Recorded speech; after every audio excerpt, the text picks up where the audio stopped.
और एक और बड़ी खबर आपको बता दें, रूस और यूक्रेन के वॉर जोन से राहत की खबर आ रही है। भारतीय दूतावास ने छात्रों से रेलवे स्टेशन जाने को कहा है और वेस्टर्न यूक्रेन के लिए ट्रेन पकड़े छात्र, यह कहा जा रहा है। और भारतीय दूतावास की ओर से कहा गया है कि यूक्रेन रेलवे के जरिए छात्रों को भेज सकता है वेस्टर्न फ्रंट में, यानी कि यूक्रेनियन जो फोर्सेस हैं वो उन पर हमला नहीं करेगी और ना ही रशियन फोर्सेस हमला करेंगी। और ये आप तस्वीरें देखिए कि जब ये ऐलान हुआ कि कीव से लोग बाहर जा सकते हैं तो बड़ी तादाद में यहां पर जो भारतीय स्टूडेंट्स हैं अब उनको दूतावास की ओर से यानी भारत सरकार की ओर से बसेस अरेंज की गई हैं। अब ये बसों के जरिए इनको भेजा जाएगा रेलवे स्टेशन, जहां से स्पेशल ट्रेन का अरेंजमेंट किया है भारत सरकार ने। रशियन फोर्सेस प्लस जो यूक्रेनियन फोर्सेस हैं उनसे बातचीत करने के बाद और जो यूक्रेनियन रेलवे है उसके जरिए ट्रेन को अब वेस्टर्न बॉर्डर तक ले जाया जाएगा, जहां पर हमारे स्टूडेंट्स वहां से अब भारत के लिए रवाना हो सकते हैं। एक और बड़ी खबर, युद्ध के बीच शांति भी होता दिख रहा है। इस बीच वॉर जोन में फंसे भारतीयों को सुरक्षित वापस लाने के लिए मोदी सरकार लगातार कोशिश कर रही है। मिशन गंगा में लगातार भारतीयों को यूक्रेन से वापस लाया जा रहा है। रूस और यूक्रेन की जंग में कभी भी कुछ भी हो सकता है, कभी भी मिसाइल और फाइटर जेट्स अटैक कर सकते हैं। सिचुएशन बेहद डेंजरस है, इसका अंदाजा लगाया इस बात से जा सकता है कि कई जगहों पे हमने देखा कि अभी भी मिसाइल दागे गए हैं। ऐसे हालात में वॉर जोन के बीच से भारतीयों को निकालना बेहद ही मुश्किल काम है, कई बार तो नामुमकिन सा लगता है, लेकिन यह मुमकिन हो रहा है। दुनिया का कोई और देश इस वक्त इवैक्यूएशन नहीं कर रहा है, वो कह रहा है उनके नागरिकों को आप जहां हैं वहां रहें, सुरक्षित रहें, बाहर ना जाएं। लेकिन भारत एकमात्र ऐसा देश है जो अपने लोगों को बनाने के लिए इस तरह के मिशन को चला रहा है, जिसका नाम है मिशन गंगा। इसको लेकर प्रधानमंत्री मोदी के आवास पर आज हाई लेवल मीटिंग हुई, जिसमें तय हुआ है कि 4 मंत्री अब जाएंगे।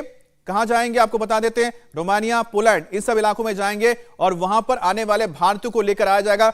मनीष, जो मीटिंग हुई है इसको हम कैसे देख सकते हैं, किस तरह से यह ऑपरेशन चलाया जाएगा? ये देखिए, बहुत ही सिंसियरिटी के साथ प्रधानमंत्री ने फैसला लिया है। पेट्रोलियम मिनिस्टर हरदीप पुरी, कानून मंत्री किरण रिजिजू, सिविल एविएशन राज्य मंत्री जनरल वीके सिंह और ज्योतिरादित्य सिंधिया, ये चारों वो मंत्री हैं जो कि जाएंगे और अपनों को वापस लाएंगे। कुल मिला के 20,000 की संख्या है, लेकिन कुल 1,000 जो बच्चे हैं, जो वहां स्टूडेंट्स हैं वहां पर थे, वो वापस आ चुके हैं। और प्रधानमंत्री की इच्छा शक्ति इसी से दिखती है कि ऑपरेशन गंगा के तहत जो अपने भारतीय इस समय यूक्रेन में हैं उनको वापस लाया जाए। इसीलिए रोमानिया, जो रशियन हैं, साथ में यूक्रेनियन हैं, उसके अलावा पोलैंड और रोमानियन कंट्रीज में जितने भी वहां पे सीनियर ऑफिशियल्स थे उनसे उन्होंने बात की और बात करके कहा कि उस सेफ प्लान के तहत अपनों को वापस लाया जाए। तो यह एक इंपॉर्टेंट फैसला है भारत सरकार का, जिसमें अपनों को वापस लाने की पूरी तैयारी है। दरअसल ये इसलिए भी बहुत महत्वपूर्ण है क्योंकि इस समय जो सबसे बड़ी चुनौती है कि इस वॉर सिनेरियो में इन सबको सुरक्षित वापस लाया जाए। बिल्कुल, जो ऑपरेशन हम का जिक्र हम कर रहे हैं, ऑपरेशन गंगा, जिसके तहत जो भारतीय स्टूडेंट फंसे हुए हैं उनको वॉर जोन से बाहर निकाला जाएगा।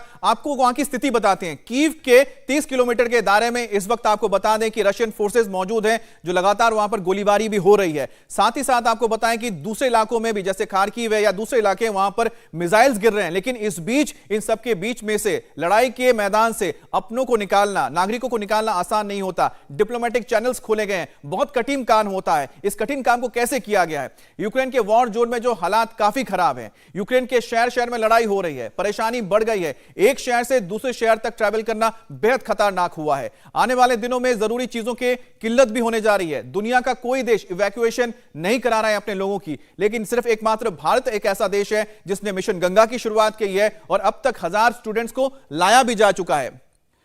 इंडिया टीवी हर वक्त हर जगह डाउनलोड करने के लिए सर्च करें India TV news Google play store या ऐप स्टोर पर।